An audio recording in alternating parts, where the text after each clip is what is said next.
everyone. Today we'll be learning about the theorems of Pappus and Guldinus. So there are two theorems of Pappus and Guldinus. So the first theorem is concerned with the area of a curve rotated around an axis, and the second theorem is concerned with the volume of figure formed when an area is rotated around an axis.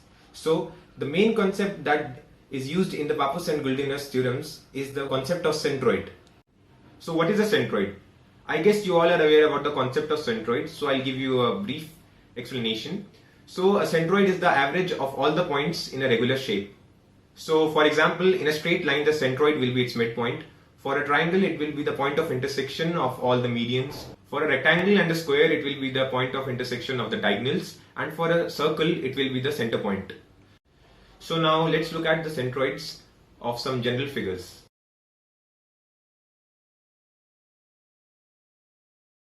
So allow me and my friends to explain you the concept of the theorems of Pappus and Guldinus. So far, I hope you got the concept of what centroid is. Now let's hop into the first theorem of Pappus Guldinus.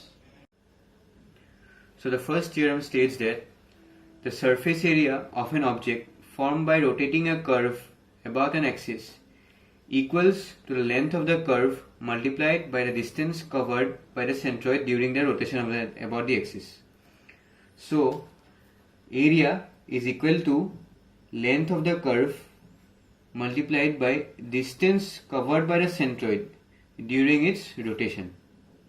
So now let's understand this theorem with the help of a diagram. So these are the axes. Let's say it's x, y and z. Let's take a curve, be it a straight line. That's a straight line with the length of L, and let's here be the centroid. Let's say C. So now when this is being rotated about the let's say x-axis, so it will form a shape like this.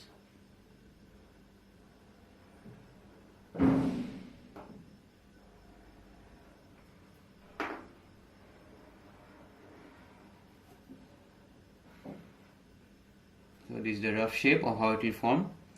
So it will form a truncated cone. So according to the formula we need here is the length of the curve, which we already have, that's L. Now we need to find the distance covered by the centroid. So distance covered by the centroid will be a circular path, so which will be like this.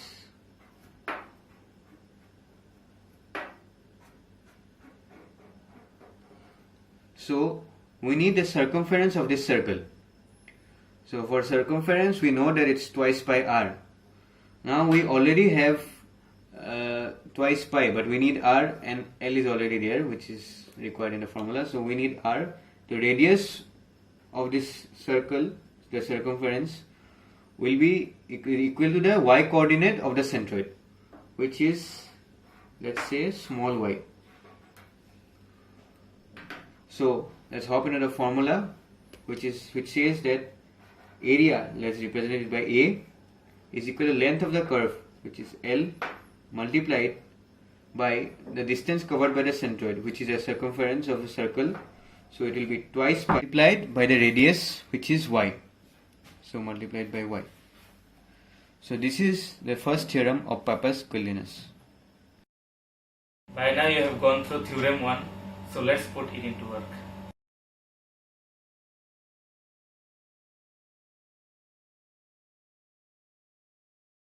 So you have probably gone through the question. Let's try to solve it. Let's draw the coordinate axis. This one is the y-axis and this one is the x-axis. X, y. Here is the line with coordinates 0, 0 and 6, 3. Let's point this as O and this one as A. This is 6 and this one is 3. So when this line is rotated around the x-axis, it will form a cone. So this is the cone.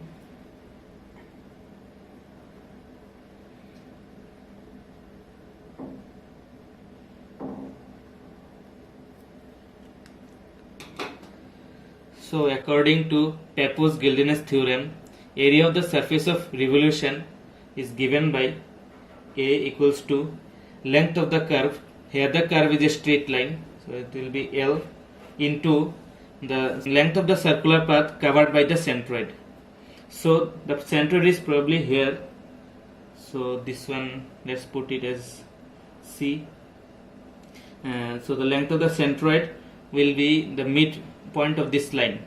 So this line is equals to 3 centimeter.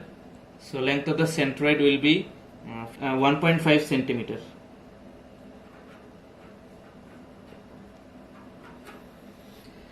So when it revolves, it will make a circular path. This one, with radius r, which is equal to the y coordinate of the central mass of this line, which is equals to 1.5 centimeter. So the length of this circular path will be the circumference of the circular path, which is equals to 2 pi into y bar. Now we have found out that the length of y bar is 1.5 centimeter. So it will be L into 2 pi into 1.5. Now we can let's point this one as B and this one as D. So length of this, we can find the length of line OA using Pythagoras theorem. So length of this line OA will be L equals to root over of OB square plus AB square.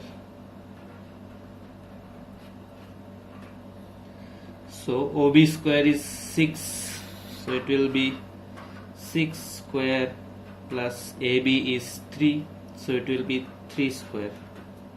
So this one will be root over of 36 plus 9 equals to root over of 45. So here will be root over of 45 into 2 pi into 1.5. So we will use calculator to find this calculation. So here will be root over of 45 into 2 pi into 1.5. So here it comes 63.22.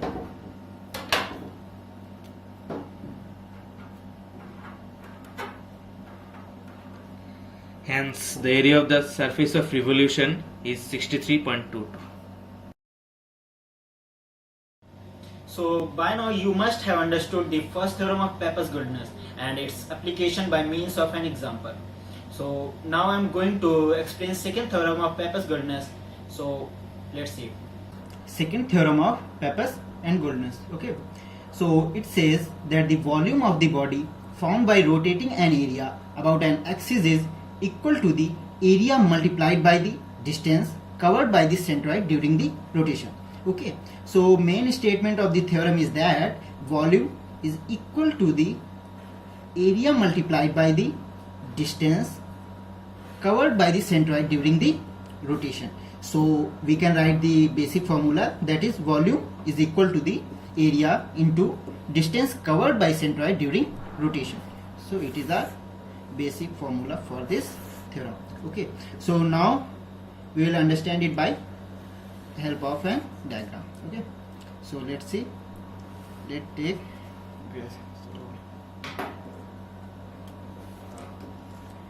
take three axes, that is x-axis, y-axis and z-axis. Let's take an area in xy plane. So it is area A, and its centroid is here. This is centroid. Okay. Now we will rotate this area about x-axis. So let's take the distance of area from the axis of rotation is y, because it is y coordinate, so we take distance as y. Okay. So now if we rotate it, this area, how will it look like? So let's see.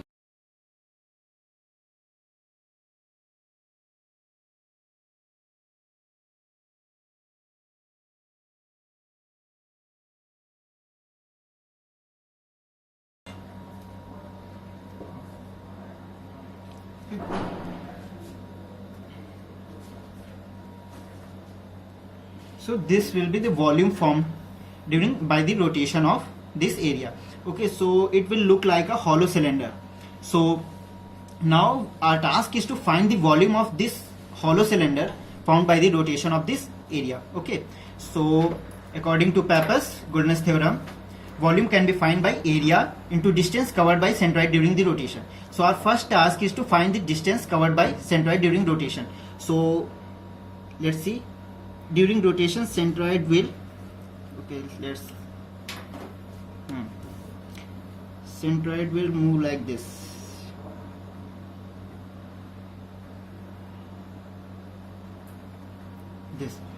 This is the path of centroid during the rotation. So it will form a circular path. It will cover a circular path. So total distance can be it will be 2 pi r, where r will be the radius of circular path. Okay, so now what will be the radius of this circular path? As we see, this is the half distance, so this is y coordinate, so we can say r is equal to y. So we can say volume is equal to area is given A, and distance is 2 pi into r, that is equal to area into 2 pi y. So this is volume is equal to A into 2 pi y. This is the formula for second theorem of Pappus-Guldinus. I think you are aware of Pappus and Guldinus theorem too. Now let us solve an example to understand it better.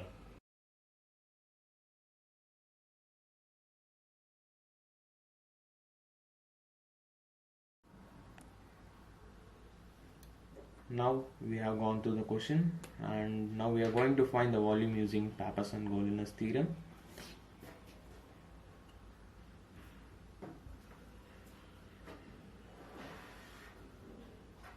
This is y-axis and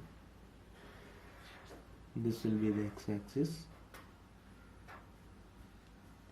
Now let us see.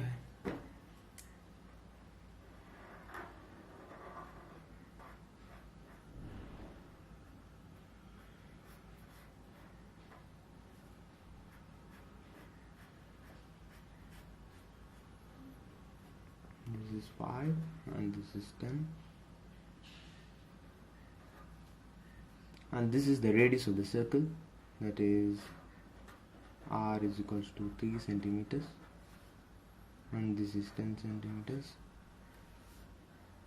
Now we are going to find the volume of this circular area when it is revolved around the x-axis. Let us see how it's revolved. This is the circular area. When it is revolved around the x-axis, we get the figure like this, a downward shaped figure.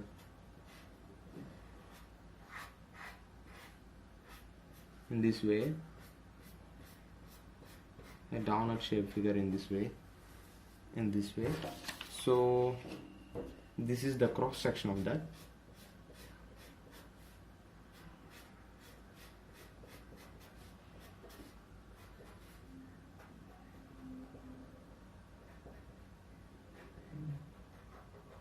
This is the cross sectional area of that, and this will be the back end and this will be the front end of the figure. So we are now going to find the entire volume of the downnet structure using the theorem of Pappus and Guldinus.